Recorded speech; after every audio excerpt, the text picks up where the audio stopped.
Hello, AP. If you're watching this, we were able to get the video up and running, speaker turned on. So hopefully everything's running well and we can start to really get to work on this topic idea. You guys have been doing really well about coming up with this idea while I haven't been there. I apologize for that. Hopefully I will be back next week and we can really dig into this real deep. Right now, you're working on brainstorming. You're coming up with ideas. And some of you have already got a pretty solid idea of what you're working on, but that doesn't mean you can't evolve it, and which is going to be the whole idea of this year is taking this idea and seeing where it takes you. You don't have to stay absolutely on track, but there does need to be a logic to it. You guys have been doing really well with what I've been sending you so far, which unfortunately has only been a sentence or two, but the stuff I've seen has been really impressive. So I wanted to run you through a couple brainstorming exercises today, and then I'm going to show you a video of a little classroom tour so you know a little bit better what's in the room, what you have available to you. And we'll get more into detail of that as we go. I just kind of want you to know what's in these cabinets that are all around you. So brainstorming exercise. First one, stream of consciousness. Real simple idea. You start out just drawing something really basic. Just start out with I'm just going to draw some fruit, So draw a pear, and then an apple. But as you're working through this, and you can do a lot of these if you want, if you have a lot of fruit you know how to draw or whatever. But where does apple take you? What's the next thing you associate with apple? Maybe going to school. You see that a lot where they draw an apple and then the old 1 + 1 = 2, chalkboard thing. Maybe a different direction. The apple has a worm in it, so you can go for the worm.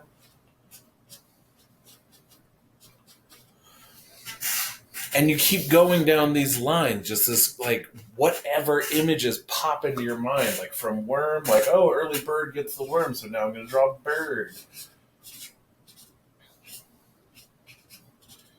And there's no level of quality these have to be. Once you get the idea out there, like a game of Pictionary or something, you can move on to the next one. Or you could spend a lot of time on it. I love drawing birds. I'm glad I got there. Maybe that's why your brain took you there. And you can work that out.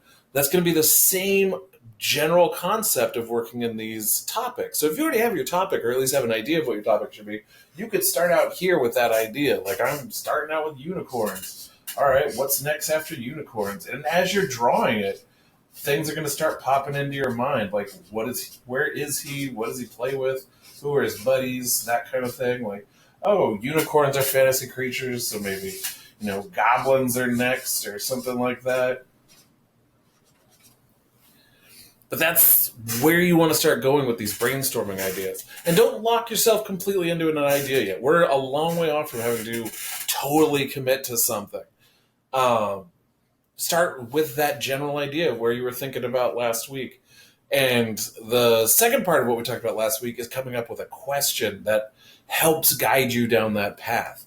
So when you start out with something it occurs to me that I want to draw storms or whatever, start thinking about why that popped into your head. What in your life made you interested in that? Was it a relative that made you interested in that? I have an uncle that's a storm chaser, and he took me out to see tornadoes once when I was young, and I've been fascinated ever since. That's great. That's perfect. Then we can attach other things to what other relatives have shown you maybe, or go down the path of the storms. What other kinds of storms are you interested in? There's lots of paths we can take these things, and that's what this is all about. The main thing we really need to be focusing on right now, though, is when you're doing this stuff, start writing stuff down next to it. You're working in your sketchbook, just, be writing out okay, unicorn. That led me to fantasy creature.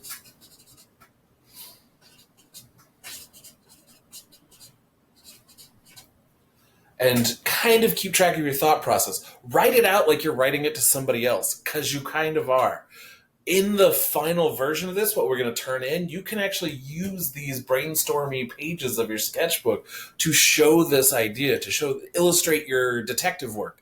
And if you have these things clearly written out in it, you can use that as when we get to the part where you actually turn it in, you have to write up what your thought process in each one was. And if you have these notes pre-existing, you don't have to sit there thinking about what was I doing that day? It's already written down for you. You just have to copy it over and clean it up a little bit. All right? So work on something brainstorming like this. Tomorrow I will talk about the idea of automatic drawing. We'll make you watch a video about that. Um, but for today, work on this, work on the topic idea, and really just see how far you can take these things. Like you can spend a little time on each drawing, but how many drawings out can you get? And where does it lead you? Kind of see where that brainstorming idea is taking you. All right. And now I'm going to cut together a little quick room tour so you can see what else is around you. All right. Have a great day, guys. All right, my AP people, this is a quick little room tour so you know where all the art supplies are. You guys are allowed to use this stuff. You are advanced students, so you should know a lot about these kind of supplies. If you have any questions, you can shoot me a message on Canvas. I'm happy to answer them. I know a lot about art supplies. But I mostly just want you to know where this stuff is, so if inspiration strikes and you need to get started on a project or you just want to try something, you'll know where this stuff is and you know what you're allowed to go get on your own. So, this is the paint corner.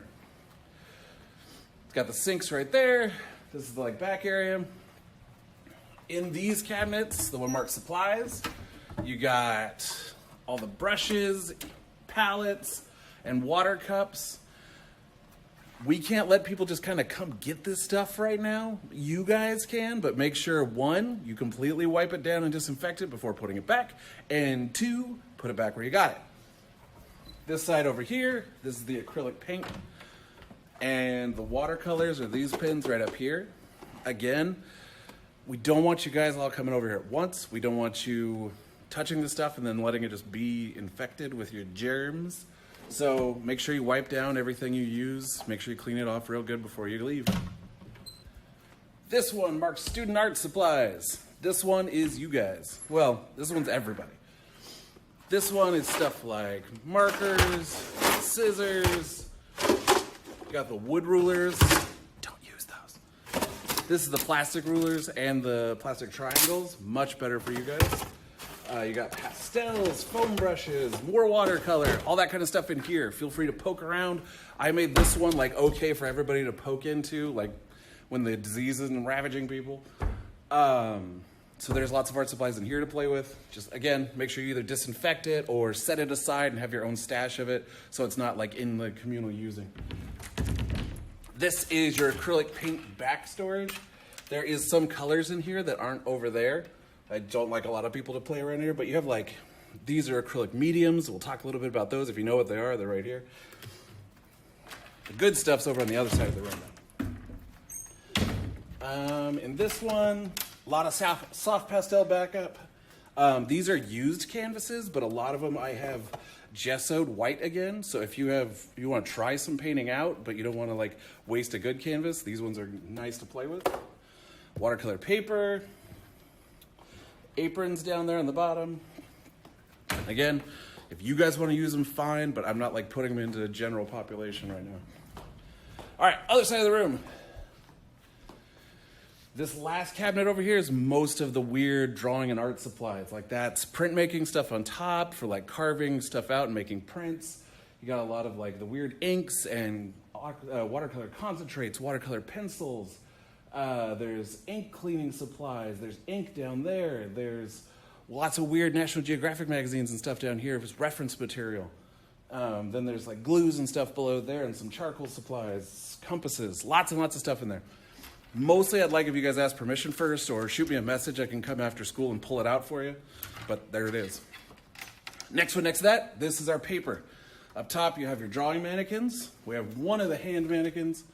It can't be out because everybody always makes the middle finger stand up, but it's there. There's little cutting boards, regular size paper, slightly bigger, 18 by 24. You got newsprint. This is trash paper. If you want to just tear through some sketches and some observations, this stuff is great to just throw away if you don't want to keep it.